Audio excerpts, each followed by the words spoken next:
Hello, everybody. How you doing today? This is Damon Osa Cunningham, and we are here for another fun-filled episode of HAMA Live. Today we have a very special guest, Mr. Rondel Benjamin. Is He's going to talk to us about a few things that he has going on. He's a Kalinda practitioner. He does some jujitsu. I've seen him do a little capoeira. This brother is all around martial artist, humanitarian, works with the kids. He's a cultural phenomenon on his island. But what the main focus that we're going to have him here today is talk about jab or rope jab. And if you have not seen it, it's something to behold. So we're going to get right into it. So I'm going to play this quick video and show you what rope jab is.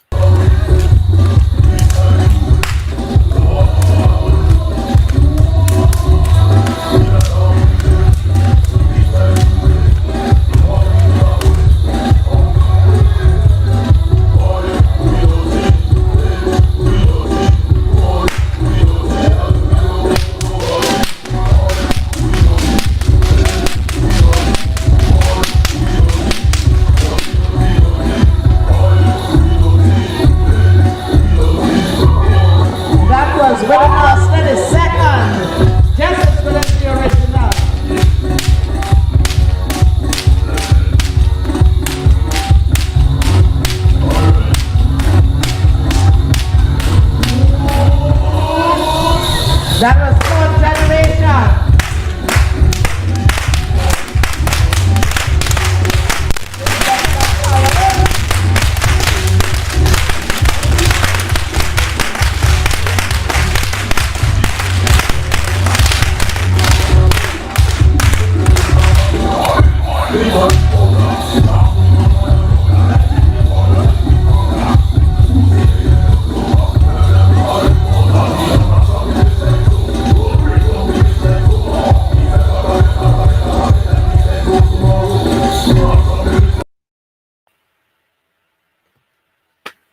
Brother Rondel, how you doing today, man? How are you?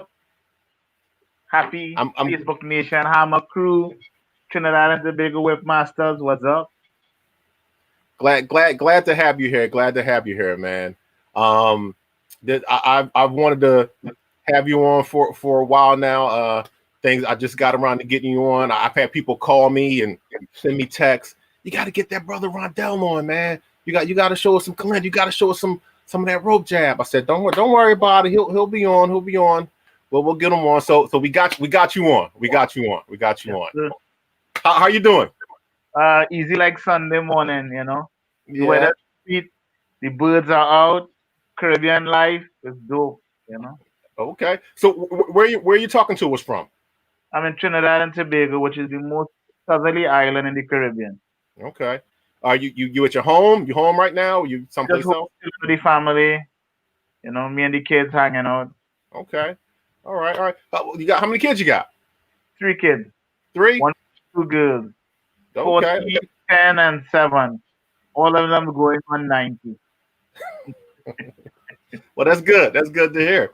Do they practice martial arts with you? Yeah, I mean, we have to understand that in the Caribbean context, what is martial art? For some people, martial arts is this Asian idea of being handed down in this formal, strict structure. In the Caribbean, and I suspect in the Bantu tradition, the first phase of learning of martial arts is at home, playing in the village, being given a stick, toys, and it's always layered inside of games and traditional dance rituals so that it's more a way of life than it is the traditional modern concept of a martial art. So yeah, I play, we fight, I hang out, I show them stuff, but it's not like the kind of teaching you see in a McDojo. It's it's life skills. We're outside and I'll say, well, yo, can you use this stick and remove that wasp from that branch? And Hmm. you'll trying to hit the wasp with the branch.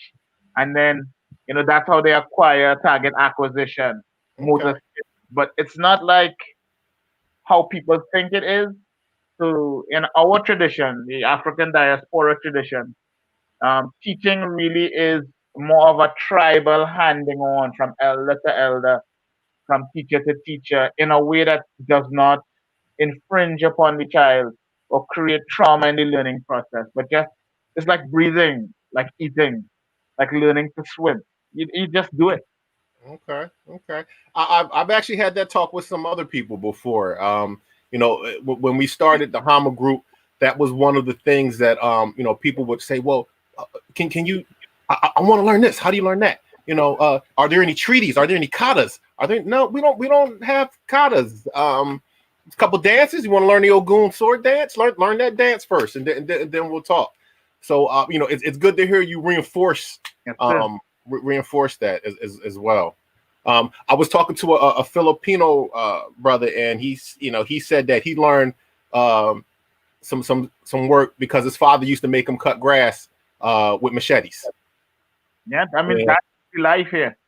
I spent countless hours in the cocoa estate with a crook and a folded cutlass blade, which is a cutlass on a stick, underneath the cacao trees, pulling vines, cutting, pull vines, cut. Hmm. Um, was it martial art training? Yes. Was it actually working on the estate? Yes. And the line between the two are so fine. Like one of my teachers, Nigel February from Pipe in South Africa. His father was a butcher, and his grandfather was a butcher. So the use of the knife in butcher clans is just what they do.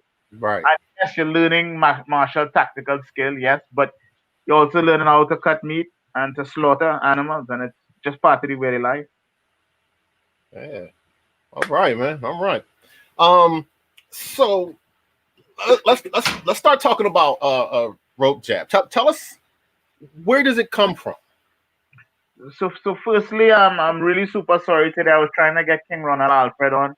The Alfred family, which is also known as the Whipmasters, are the last surviving rope jab clan in Trinidad. Rope jab historically runs all the way from Hispaniola or Dominican Republic to Venezuela, as well as Central America. There are several variations. Um, the earliest recorded representation would be among the Rara bands in Haiti. Okay. This is in the late 1700s. There's three main styles of whip expression in the Caribbean. There's crop whip, which are stick whip.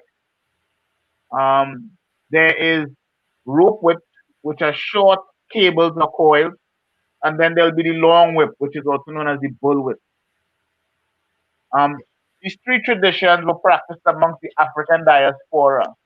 In 1845, the East Indians came to Trinidad. So, in the very unique case of Trinidad, our expression of rope jab is Indo-African, in that the Potrages who came from Biraha met Africans who would be practicing the traditional crop with Fulani style or the Rara, which Rara in the Caribbean could be Anara or Gaga, which all are Dahomey, Bite of Biafra clans.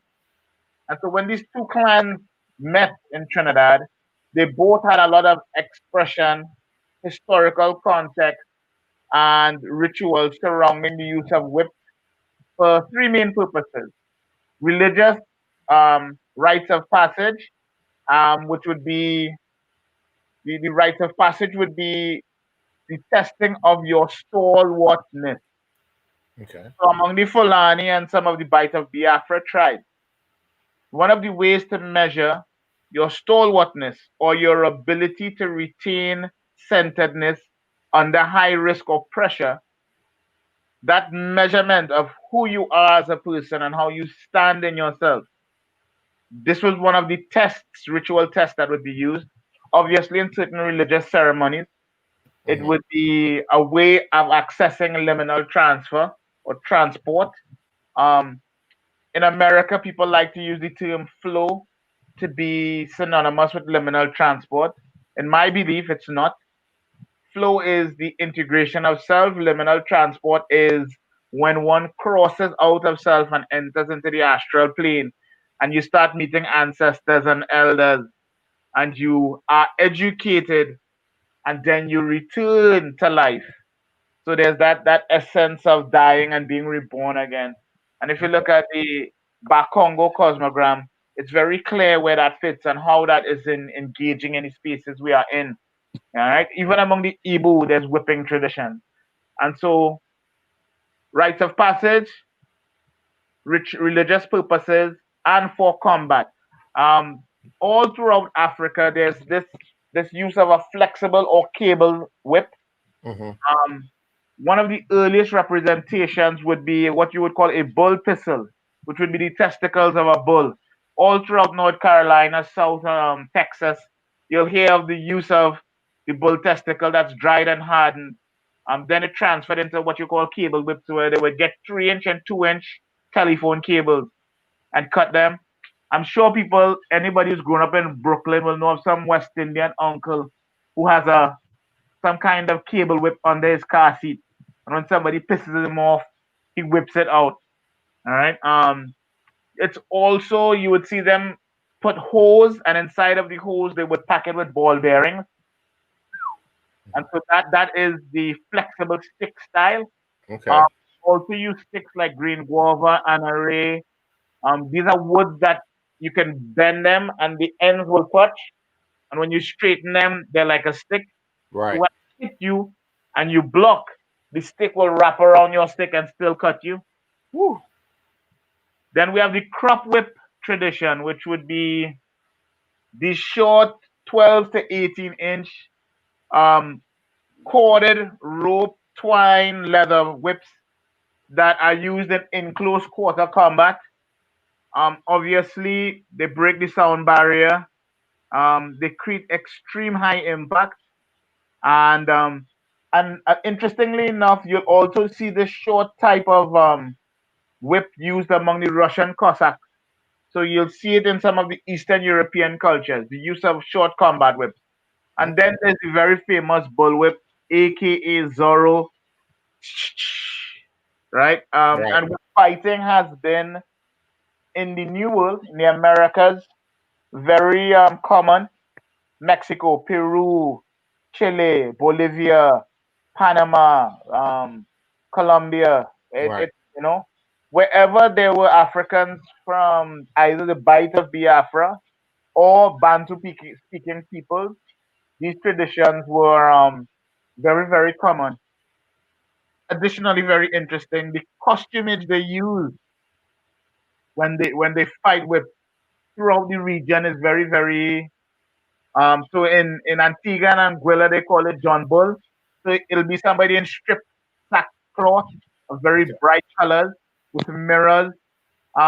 This very same costume that is John Bull in Bahamas is called Junkanoo costume. In Okay. Trinidad it's called the Perro or the Peregrinade costume. Um, it's very common among those in Carriacou who talk about Shakespeare. In Grenada, it's called the Shotney. They all have the very clownish appearance, bright colors, stripped sack clothing. Okay. I've even seen this costume in New Orleans. And so it is an African, West African expression Hmm. of warriorhood in a very specific ritual garb. In Trinidad, what then became super unique was when the Putrajas came, they brought that worship of the goddess Kali, which is also using self-flagellation and whips. This is the same culture that produced Thuggees, which were one of the most famous warrior cults in Right. India. Right. Um, and they just blended perfectly with the rope jab technicians and brought technology from India, various methods of braiding. They obviously, because they're Hindu, don't use leather. So none of Okay. the clothes in Trinidad would be made from cow because for Hindus, cows are sacred. Okay. And, and so we have this very unique cultural blend. Yeah, so that would be a Trinidadian rope jab, long whip, made from braided twine. I'm super, super grateful to have 4 generations of rope jab practitioner knowledge being passed down from the grandfather to the Hmm. father to now Ronald Alfred. He has an amazing community, amazing yard. He teaches everybody of every creed and race. Super, super powerful. And what he's done, which I think is unique, is he maintains both the Indian Hindu tradition of rope jab, and he also teaches the Afro-Caribbean tradition parallel. The Okay. prayer, the rituals, the ritual bath, the mechanism of entering liminal transport, the use of trance in combat. It is very unique. His efforts as a teacher and master culture, master maker, have made a difference. And to my knowledge, in the Southern Caribbean, we are the last country to have full speed, no gear with combat still occurring Hmm. in a way that is safe, that there's generations upon generations. He's taught over easily over 1,000 people now. Wow. And so it's a single-handed effort to keep rope jab alive in Trinidad. Okay. Okay. So for those of us who do not know, how how did the East Indians get to the islands? Because we know how the Africans got to the islands, but myself included, I'm not too familiar with how the East Indians got to the islands. So we have two things that we need to keep in context in this conversation. One, the East Indians and their relationship with Africa exists prior to them coming to the New World. Okay. Africa and India are next to each other. The coasts have a lot of trade.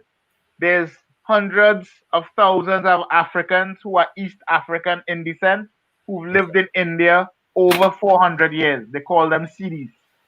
The Dravidian, which is there's two major ethnic groups in India. There's Dravidians, and then there's obviously the Aryans. Nobody talks about the Dravidians because they're very dark skinned. They have curly hair because obviously they are East African descendants. So you know when you look at the people from the Sentinel Islands, you say, "Oh, Sentinelese. They are Indians by law, but they look just like you and me." Mm-hmm. So the idea of what India is I think mistaken. That East Indian is decidedly one picture when really genetically they're highly hybrid mixed and they have all the colors and hues you can absolutely find, right? So Absolutely. when they came to the New World, they came as indentured laborers in 1845 when the British Crown Colony recognized that they would have to emancipate the Africans because they couldn't hold them much longer. People believe emancipation was due to some kind of religious or social pressure. It was strictly economic. The sugar price fell out of the bottom. The market was destroyed. Beet sugar started accelerating. And they recognized that they could not sustain this labor force, which they had to Mm-hmm. do food, medical, clothing, housing, right? They no longer wanted to be able to bear the economic burden. So they decided the smart trick would be to emancipate them. So emancipation often in the New World was an economically driven decision. And so Okay. I don't for a minute historically buy that emancipation was driven by any need for equality or justice. What they then did was went to the East Indian colony and got labor from India to try and supplant the Africans who were emancipated and basically wind down the sugar industry so they could minimize their losses. And Okay. so in 1845 till around 1900, they constantly had a flow of East Indians in three colonies, Trinidad and Tobago, Suriname, and Guyana. The population of Trinidad and Tobago, I believe at this point, 53% of the people on the island identify themselves as East Indian. Hmm. Right? Okay. That's it. All right. Okay. So so these brown people came together. Um. They were always together. And I think that is the first thing. We don't have a long enough trajectory of what history is. once we started recognizing, they came knowing what Africans were. Because they came from a place where they were Africans already. Okay. So they didn't come off the boat and go, oh, what are they? No, they're like, oh, look, we know them from India. Hey, what's going on, fellas? How you going? Yeah. Okay. All right. Cool. Oh, so you do whip? Oh, we do whip. Let me show you my whip. And then. Or in my humble opinion, we have a shared tradition of whip. East African whipping traditions and Indian whipping traditions would be connected. Like, I'll give you a really unique example. In Trinidad, there's two faiths that are parallel. The Ifa practitioners and the Hindu practitioners have a lot of exchange. The pantheon of Orisha and the pantheon of Hinduism is not distinct. There's pundits or preachers in Indian Hindu temples who will walk into Orisha yards to ask for help. Wow. There's Orisha priests who will go by a Hindu pundit and say, I'm having a particular issue with a particular deity. Can you lend some aid? Because they recognize there was a shared root from the very beginning. Right? So those are some of the misconceptions. Man, I love it. Yeah. So you mentioned some African whip traditions where it's a testament of your fortitude. One that came to mind was for me the HAMA tribe in East Africa, and it's actually the women who undertake this whipping ritual. When a young man comes of age, he has to do bull jumping. So he has to run over the back of, I believe it's 7 bulls. I think he has to do it 3 or 4 times without falling. And then once he can do this, he's initiated. He's a man now. But before that ceremony, the women of his clan, his family members, are whipped, and it's to show their pride for their relative that's about to undergo this this ritual, and they actually ask to be whipped. The more scars on your back, the more that you love that you love this person. So I have a quick video I'm gonna show of some HAMA tribe flogging.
Man, so that's a style of whip that you were talking about. That would be what you call a crop whip.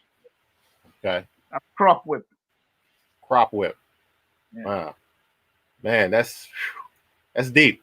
So if you've ever seen a HAMA woman, she's got scars all across her back, that they wear badges of honor because of the importance of the event, for their loved ones. Well, one of the things we have to understand is it's not even a matter only of fortitude. In the African way of engaging life, the philosophy of these people, really is connected to a duality of existence. The physical plane is one plane, but there's another plane. I knew we was gonna get deep. Go ahead. I knew we was Right? gonna get deep. So, Go ahead. so it really is about demonstrating that you have access to the other world and you are otherworldly in your ability to engage in this space, right? And so it's a demonstration of, are you in trance? Are you in altered state? Are you on the other side of the Kalunga? Mm. And how deeply are you on that other side? And what's your ability to walk in and out, to cross and come back? That's a measure of who you are. Mm. Because if you only try to do it physically, you will break down. You will quit, you'll cry, you'll feel pain. But those who can access trance and access liminal transfer are operating in otherworldly space where the body no longer determines the direction. Direction is determined by the soul. The soul then becomes the pilot of this spaceship of flesh that we're in. Yeah. And so it's critical to understand in all of the African diaspora martial arts that that 10% is the physical manifestation. That really 90% of the effort and the work, the pedagogy, the model of learning does not occur in consciousness. And so when I see people spending hours drilling their students on physical manifestations, it means they have not yet been allowed to the inner sanctum. All right. Because the truth is, we in our diaspora don't teach. We create the conditions for the student to rise up inside of themselves and teach themselves. Mm. So we don't have the term master. We aren't master. I am not a teacher. I am actually just an assistant to my students who teach themselves because they enter the other side. And then on the other side, they meet the true teachers. My job is to keep them safe in the process, to keep the space safe, to hold out negative influences, right? So that they may go through this process of acquiring their inner dance. So one of my first teachers was a woman named Mother Marian, and she said, "Son, nobody can teach you your dance. And if anybody try to teach you the dance, they don't love you. It's for you to find your dance. Yeah, we go help you. We go love you up until you do it. But never forget, it have no man, flesh or bone, who could teach you." And so it's really, really critical to understand that. And that's why if you look at a really good capoeira Angola teacher, none of his students moves like he does. That is the measure. That is what we seek. If all of the students look like the instructor, there's a breakdown in an understanding of the diasporic knowledge. And now they've entered a Western pedagogy or even an Asian pedagogy where mastery is determined by your ability to copy. And so it's very, very critical. Ronald Alfred never lets any of us try to move like him, try to be like him, try to use his shot. That is a great failure in teaching. And so diaspora pedagogy, even our epistemology, is very anti-Western and in many respects counter-Eastern. And it's unfortunate that when we speak of philosophies, we speak of East and West, and we are scared to say, yeah, but there's a central philosophy. There's continental African philosophy. And in our case, there's a whole Caribbean ethos and a way that Antillean people think and experience the world. And I think we've been scared in the past to let the nuances of our thought out. So everybody thinks we're about bikinis, suntan, and we all just running around climbing coconut trees. And I think it's time for us to kind of step out and really engage, especially our brothers in the diaspora, to ensure that they know that there's whole areas of knowledge awaiting them. And it's time for us to ensure. One of the things that blows my mind is that a lot of what I'm saying should ring bells in your head because when I have been in New Orleans, North Carolina, South Carolina, like even Atlanta, I see all the behaviors. I'm just often curious if people know why they're doing what they're doing. I'll give you a classic example. Everybody in the diaspora, when they open a bottle of 40 ounce, they tip it, all right? And I feel the large majority don't remember anymore why they do it. And I think it's very critical at this point that we start reminding them why they tip it. What alcohol is, the purpose of alcohol is to induce liminal transfer. It's one of the plant aids because it's from the rum, the cane plant. And when you induce liminal, you have to call your spirit guides or your ancestors or elders to support you while you travel. As respect, obeisance, and libation to them, you give them some because we go in. So for me, chatting or hanging out or liming is really a fraternal order making a decision to travel and not to get drunk on the block. Right. But it crosses and we forget. One of the reasons why we forget is there's a very particular structure to induce teaching in our community. So all of the elders, and you can go through any elder community, Black American elders. If you don't ask them, they won't tell you. You'll have a great granduncle who was in the war. Nobody will know he was in the war. You have to go ask him, and then he'll tell you. And it had a lot to do with enslavement and the understanding that those born here were likely to sell out those who were born there. Mm-hmm. Only those who were awakened enough to ask the right questions would be taught. The hoodoo. They wouldn't be taught it unless they asked. Right. The problem has then happened. Whole generations of elders have died out without being asked. Right. So there's waves of children who don't, they have the habit, the culture, but they don't know the whys anymore. And so much of what I feel we do in Kalinda, like I'm convinced Kalinda and 52 blocks is the same exact thing. I could probably prove it, right? But it's the same root source, same dead, same exact root source. If you take a guy who does 52 blocks and you put them in Guadeloupe during a wake ceremony and you watch the guys doing Bedan, you'll say it's the same exact thing. It's just that here we have the context still, we have the rituals associated with it, and Mm-hmm. not just the movement. Because blocks without the spirit is not really blocks. You know, calendar, and there's guys on YouTube. I'm doing calendar, and I look at the start of their demonstration. They don't pay obeisance, no libation. They don't connect to the ground. They don't remember the ancestors. They're not doing calendar. They're copying calendar movement. Mm-hmm. You know, if you're doing the South African stick fighting style, which comes from the Bantu communities, but you don't understand the Bantu philosophy, then you're not doing Bantu stick fighting.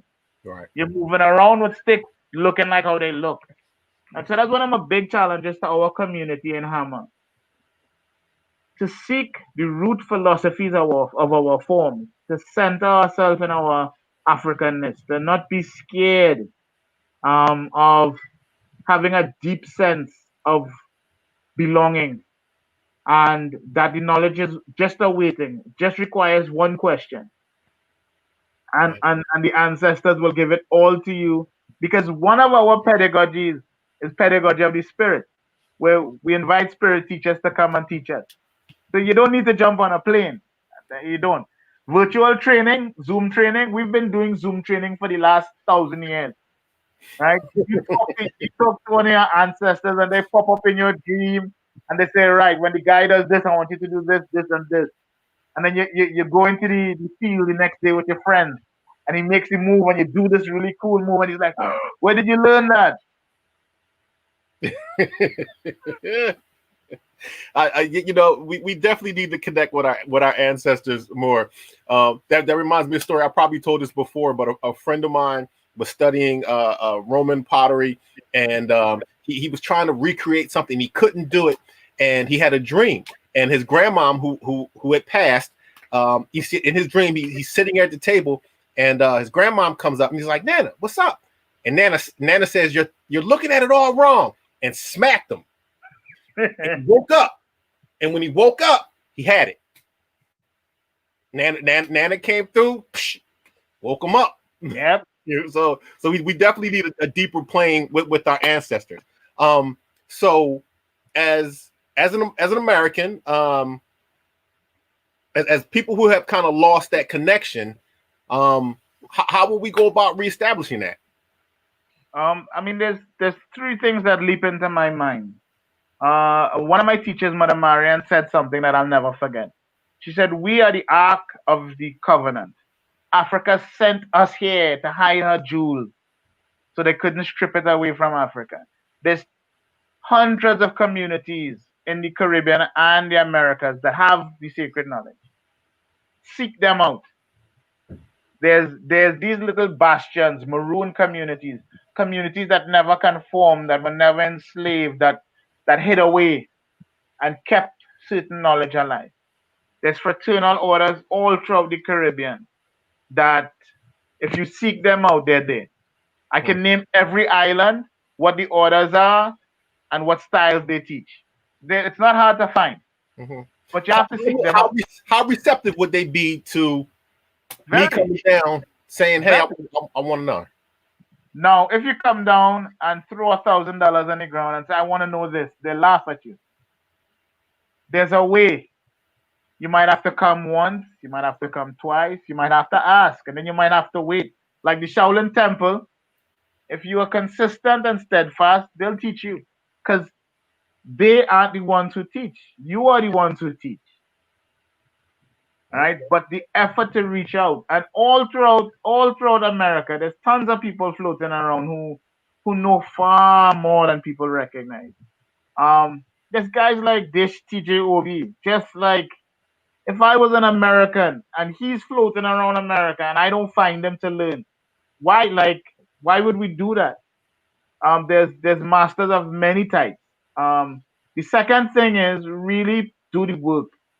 The continental Africans are very open to us returning and asking, right? With the advent of DNA, find your tribal group and just go and tell them I'm coming home, and they will welcome you.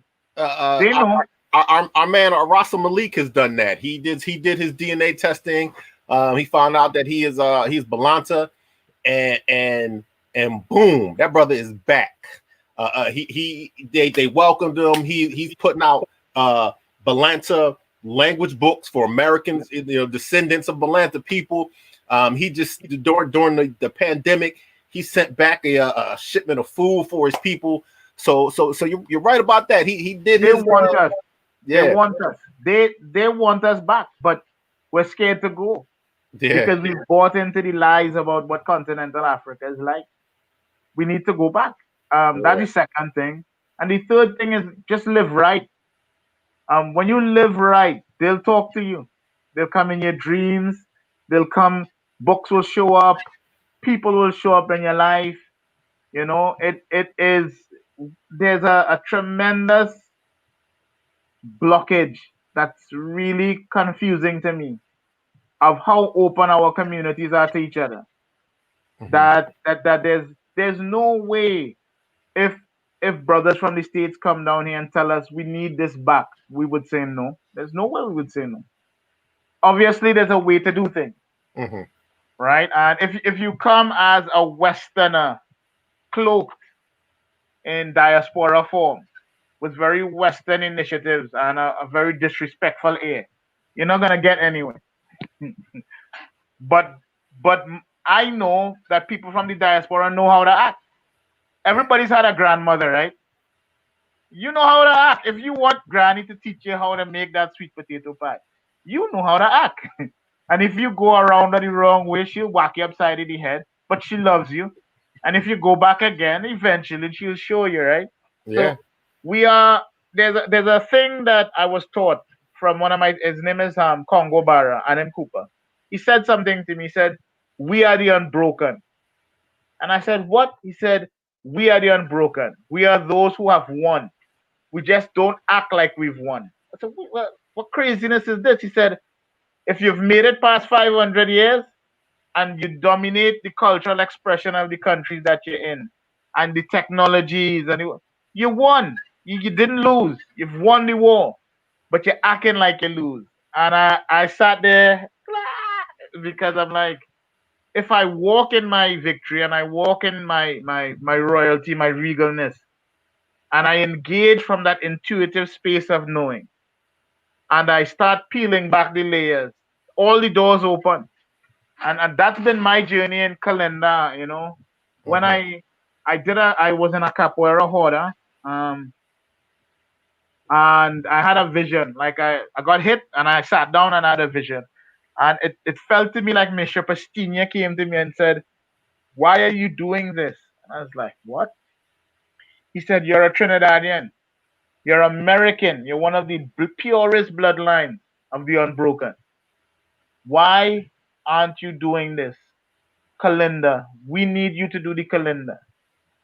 Right? And this was maybe 16 years ago. I was like, "What?" Because I used to live in Venezuela. I did all the other military martial arts, Sistema, did all that stuff. Gracie Jiu Jitsu.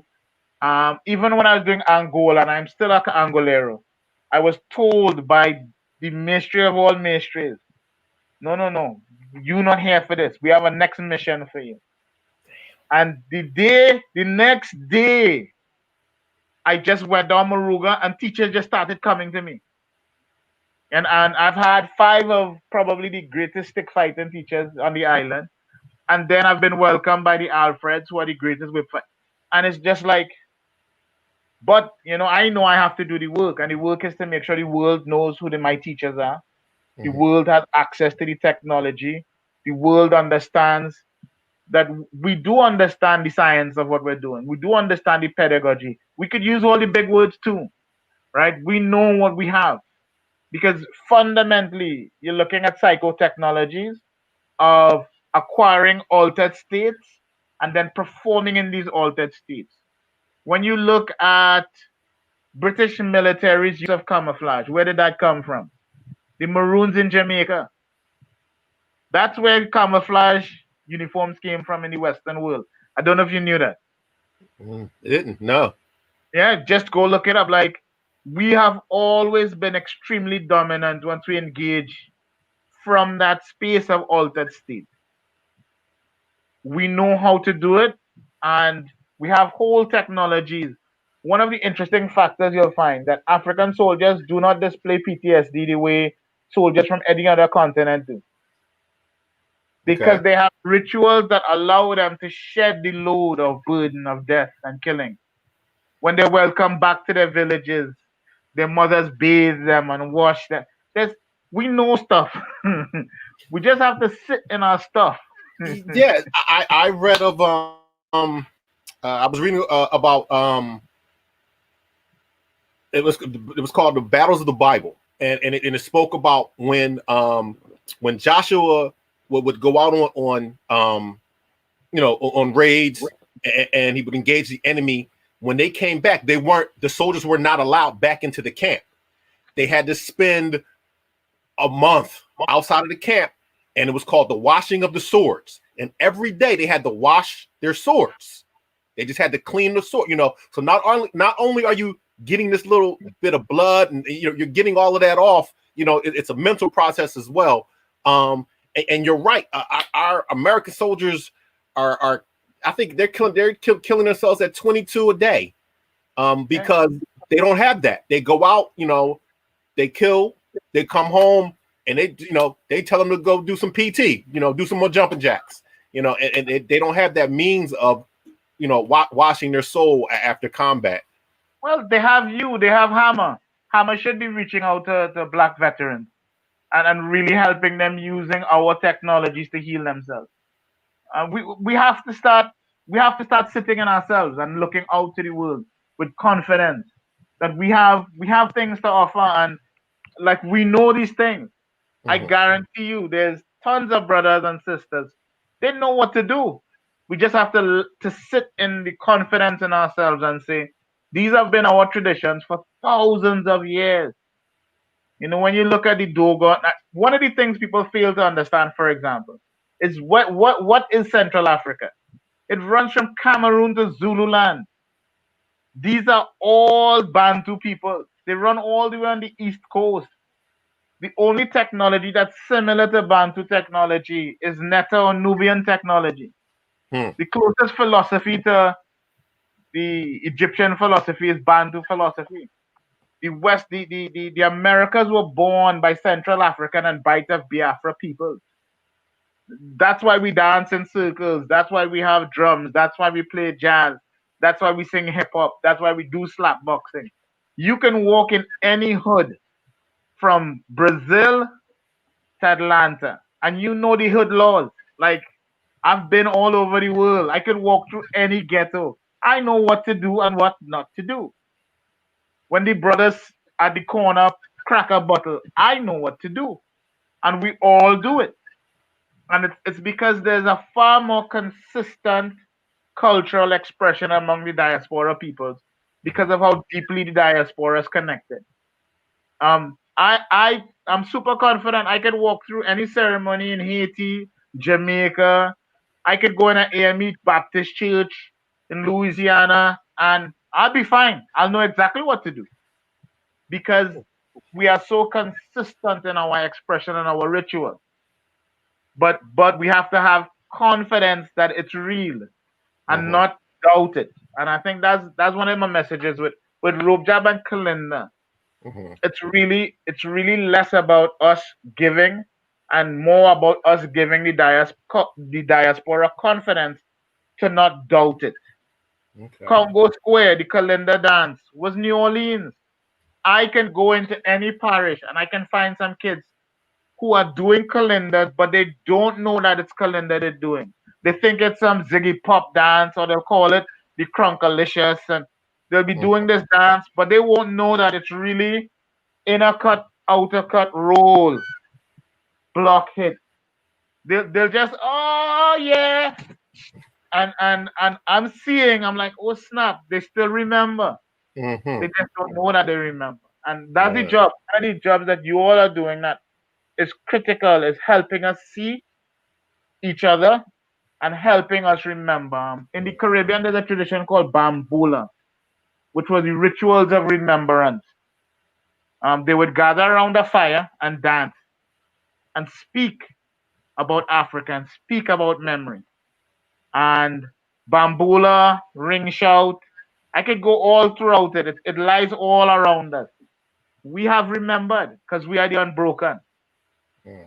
And so it's just that. Just had to talk the thing. I love watching your page because I see you do a lot of work with kids. I've seen you at I've seen you do calendar at schools. I've seen you do rope jab at schools. I work with kids. I'm a rec leader in Philly. I work with the whole community, but my focus is the kids. So it's good to see. I try to bring my HAMA to the hood. Sometimes it goes over well. Sometimes it doesn't. I get a lot of what the is that? Like, let me show you, yo. Well, calm down. And then like you said about the dances. Well, what are you doing? All right. Well, you know how to Millie rock? Yeah. Okay. Well, let me see it. You know how to do this? Yeah. Let me see. You see how your foot just moved? All right. Now move it backwards. Oh, I got it now. Okay. So it's definitely a connection. And I love watching you work with the kids as part of your outreach and promoting that. Well, I want to share something with you. One of the biggest realizations we've had at the Boa Academy in the last year, that there was an error in working so much with the kids that we did not build a generation of elders. Because we need a three-tiered system. We need elders, we need an active layer of adults, and we need kids. So we have these kids coming up who are being initiated, but they don't know who to go to because we have a layer of elders who aren't formed. We have grandparents who have knowledge, but they're not formed in their knowledge. So what we've recognized is we have to form elders. We have to initiate a layer of active teachers who are initiated, which is the traditional African process. You have a council of elders, you have a layer of initiates, and then you have obviously a layer of learners. pre-initiation. Yeah. And it's only when, and I saw when I was working with Ronald, because he has the old Putraj family structure in place. I saw 4 generations operating in the same space together in this small yard. And I was like, this is what we've been missing, that the layers weren't present. The Yeah. generations aren't in place to have sustainability. Yeah. Because I may be an active teacher and a kid may learn from me, but he doesn't want to come to me when he needs counsel. Mhm. There needs to be a layer of older women sometimes, because all of our structures were matrifocal, right? The Mhm. Ashanti, for example, had the queen mother. When there was disputes between men and men, the king would handle it. When there were disputes between women and women, the women would handle it. When there were disputes between men and women, guess who would handle it? The women. And I realized that if this is a Bantu technology and it's not being delivered in a matrifocal environment, it won't work. Yeah. And the ancestors in their wisdom had set it up so that women just started to pour into Boa Academy. So we have older women who are active. Then there's the generation of women in their 70s and 80s. We have men in their 70s and 80s. One of my Kalinda, an Indian Lati practitioner, because Kalinda is comprised of Kandeka and Lati, I suspect. He's 91.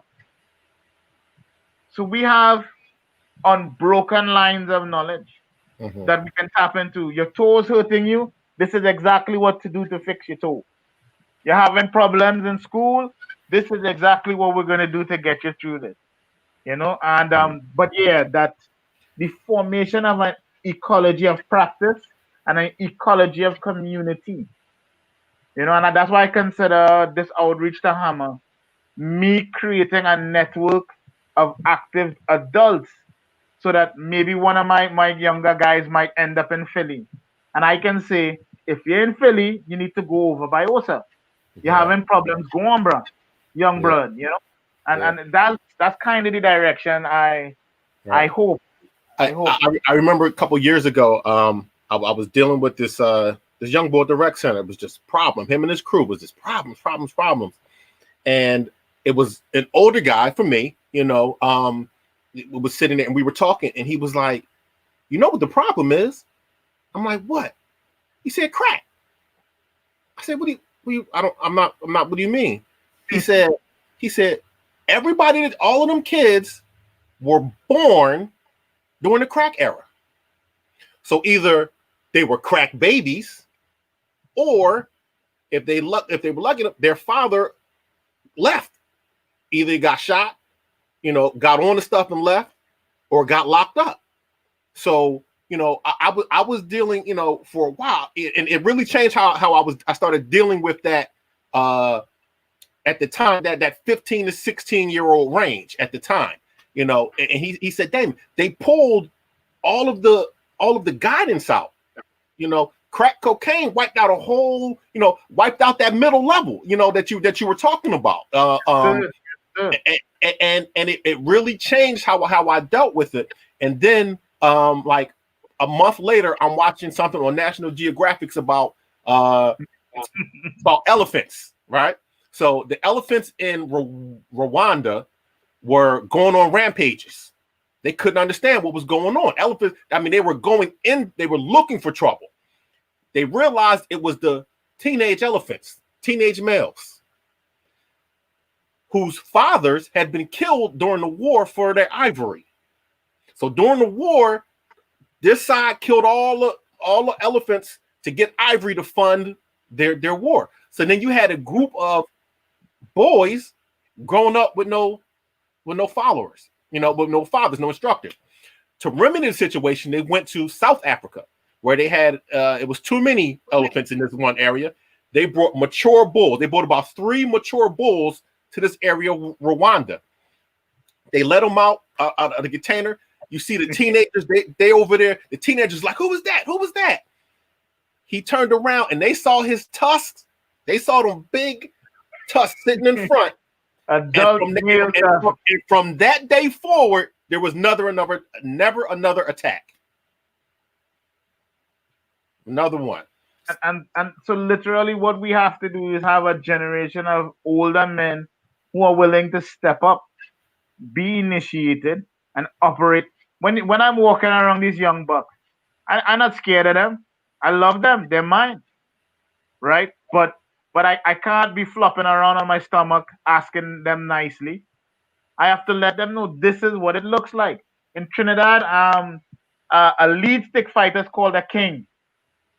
Okay. But it's an inverted pyramid. The king is who serves everybody else, but serves from a place of authority, of embodied stalwartness.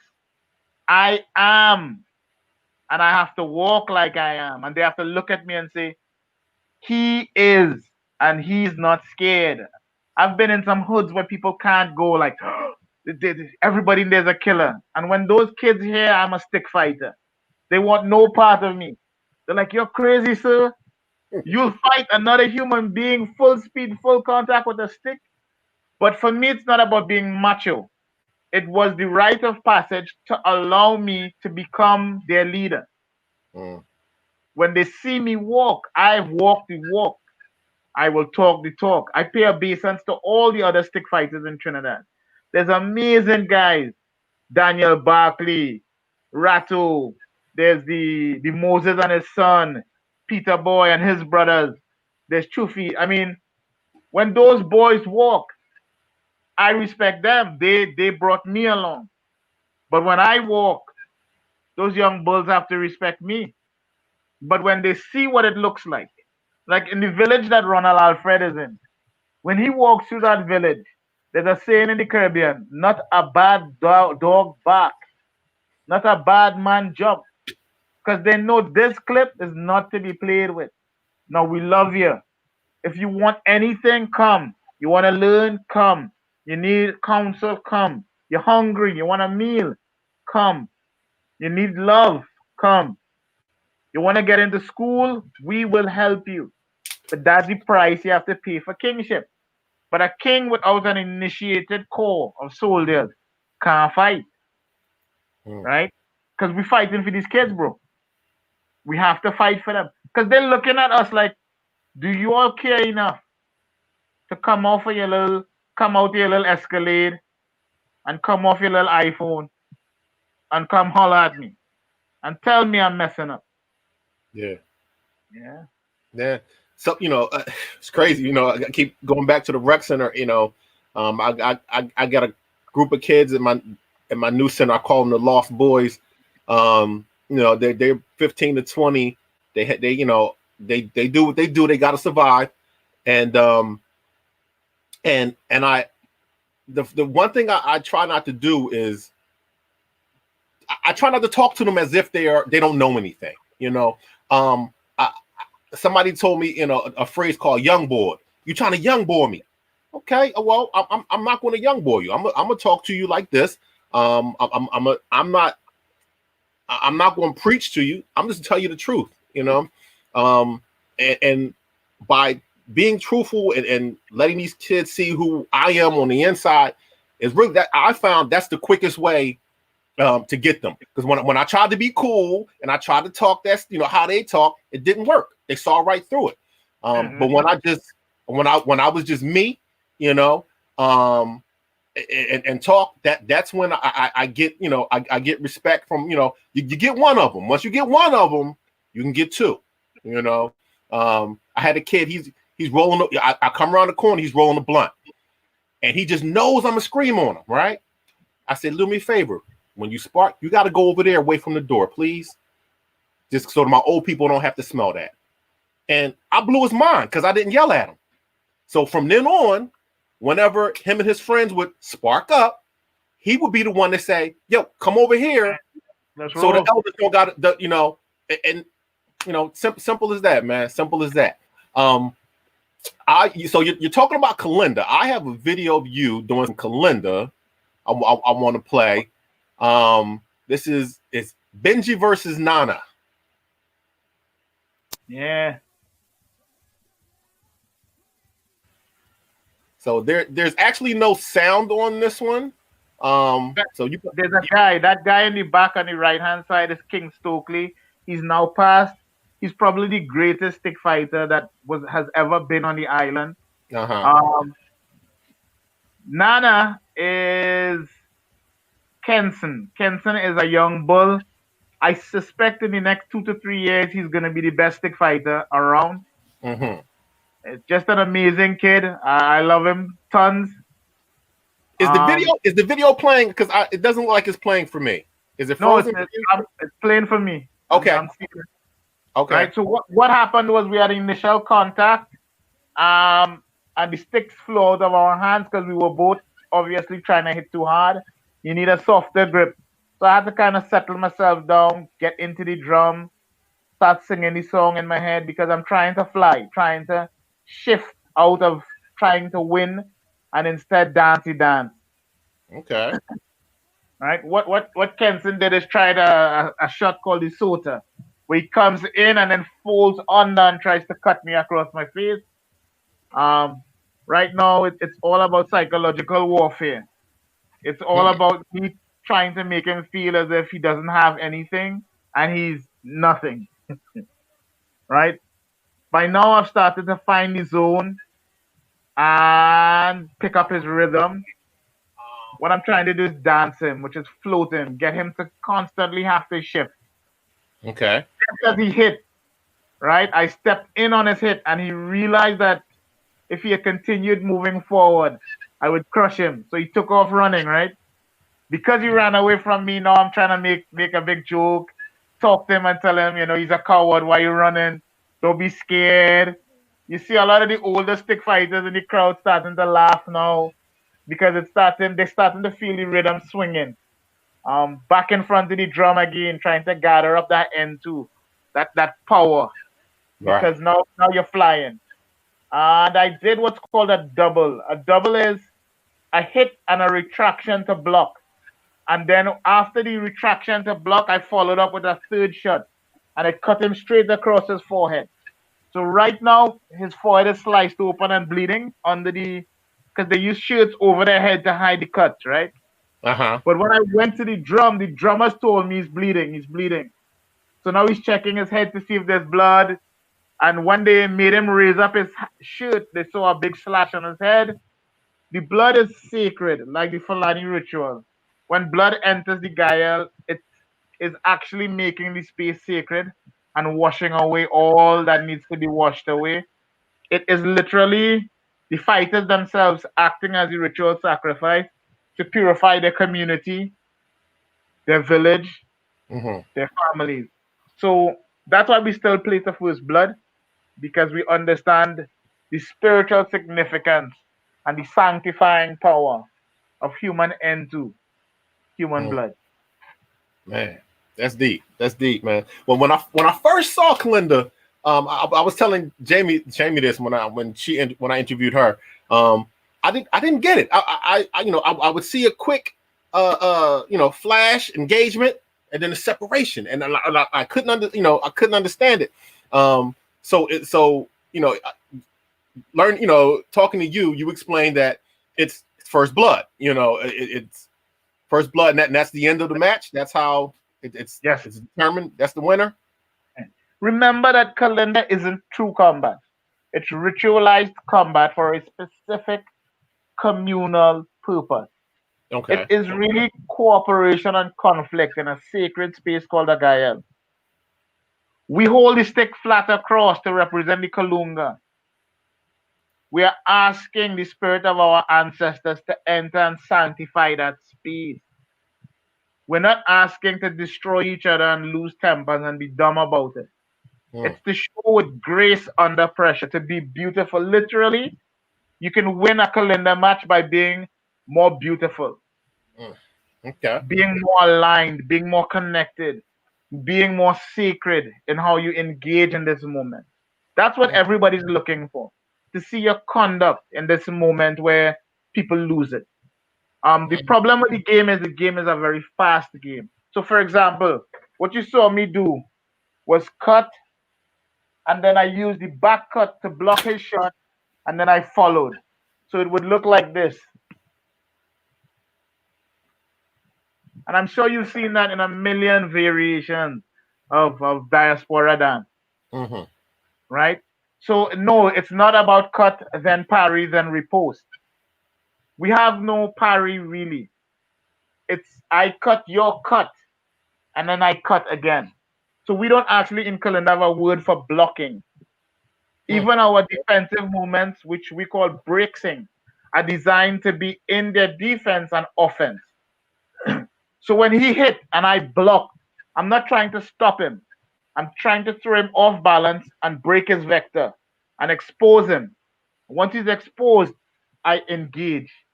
There's a very famous 1790 edict in Hispaniola from one of the regents. He was saying any African male caught with a stick over 3 feet should be immediately imprisoned. These Africans are terrors. Once they have a stick longer than 3 feet, they can defend and defeat our best fencers.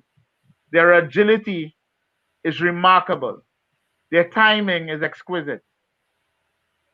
That's why in all of the islands, they immediately started banning drumming because they figured out that the key to our ability to access trance and execute at this superhuman level was very, very connected to drum and to the music. So you would see in that clip, the reason why I put that clip out without the music was hopefully to allow people to see the skill level. Okay. Because if the drums running and the song singing, it gone. Like you can't see what's going on. And so that's one of the tricks to looking at diaspora art. Sometimes you have to take off the music just to be able to see. Okay. Okay. Yeah. Well, I have we have another video here.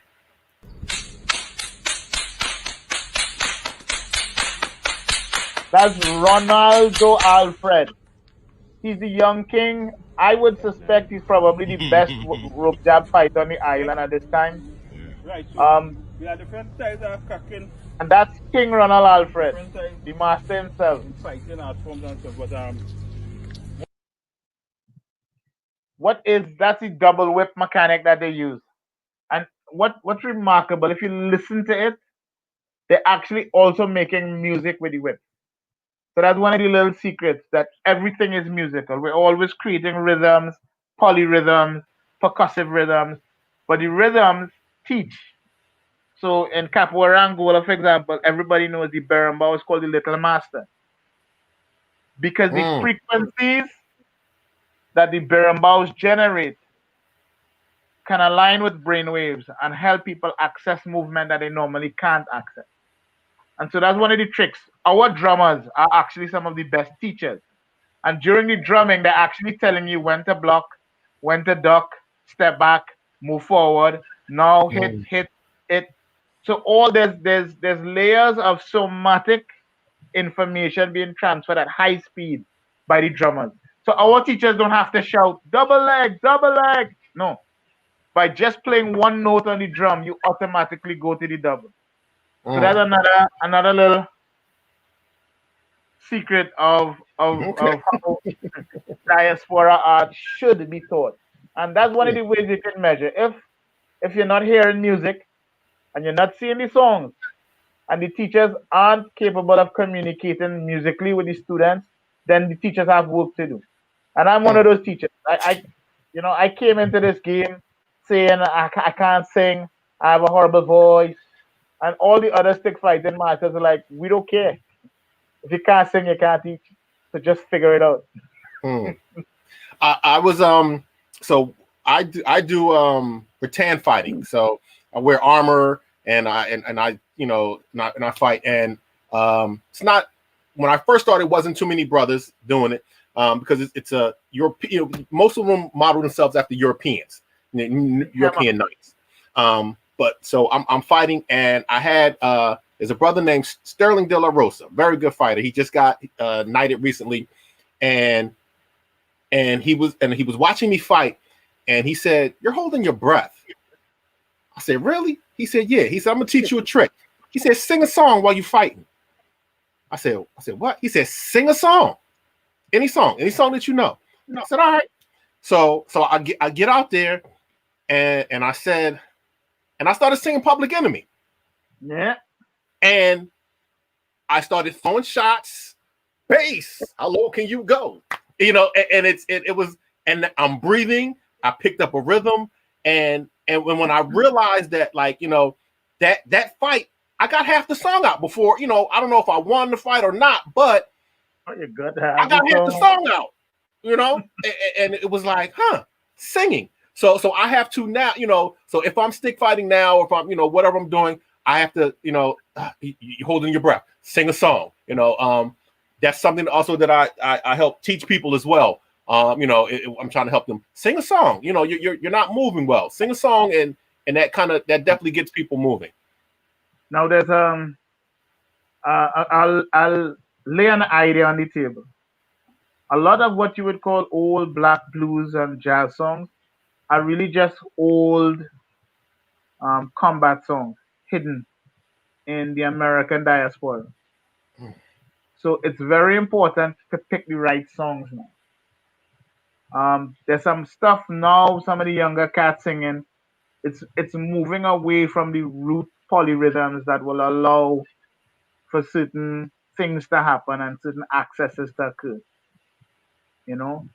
Look back at some of those, to use a bad term, old Negro spirituals, because I don't even know what that means anymore because of my knowledge. Those songs often are far older and exist in the continent. So they're songs sung that are actually pre-Christian songs that are now ascribed to Christianity, which is fine. But they're old songs that are sitting inside of the communities that have genuine technology built into them that can allow faster access. So yeah, look for the old songs. Yeah, there's some. I had a brother tell me once that the Lindy Hop was a martial art, and I blew him off. I'm gonna have to. Damier, have you ever heard of Damier or Ladja? I just started. I just got familiar with that. Damier, or if you go to Martinique, type in Kalinda dancing, and you will see the Lindy Hop, rank and file. You'll see the bounce, the swing, and you'll be like, oh snap. And so yeah, there's tons of our stuff sitting down in plain sight. And there's very specific rhythms. I'm gonna have to give that brother his props then. I'm gonna have to look back on that then. I'm gonna have to look back on that. Yes, sir. Right. A lot of our dances have two faces. There's a fierce face, which is a competitive dancing face, and there's a romantic dancing face. Right? So some of our dances can be romantic or competitive. I'll give you an idea. You can have breakdancing battles that are very fierce, or you can have breaking that is very harmonious and it passes one to the other. We always dance in circles and we oscillate between these two poles. So in a lot of our cooperative dances are hidden the fierce variation that allows one to access skill. Man, deep, brother, deep. Well, I'm getting to the time where I gotta go. My grandson upstairs calling me. This has been an amazing day. I know people, the comments are off the hook, man. I got 100 comments here. Everybody's loving it. I just want to say thank you. If people want to get in contact with you, how can they get in contact with you down there on the island, brother? Bois Academy, Trinidad and Tobago, Facebook, Rondel Benjamin, Facebook. I'm connected to people in HAMA. Mansa knows how to find me anytime. Tata Sunny is a guy that I'm pretty close with, on the West Coast. Those brothers know how to get to me, and we're here to serve, and we're very, very committed to the communities. Everybody's welcome. That's one thing I wanted to share. That everybody's welcome to practice rope jab and kalinda, whether you're diaspora or not. Just remember that everybody is welcome, but it doesn't mean the art is for everybody. And that's okay too. All right. So Mbote, thank you. You walk good, as we say in Trinidad. Let the ancestors lead your path.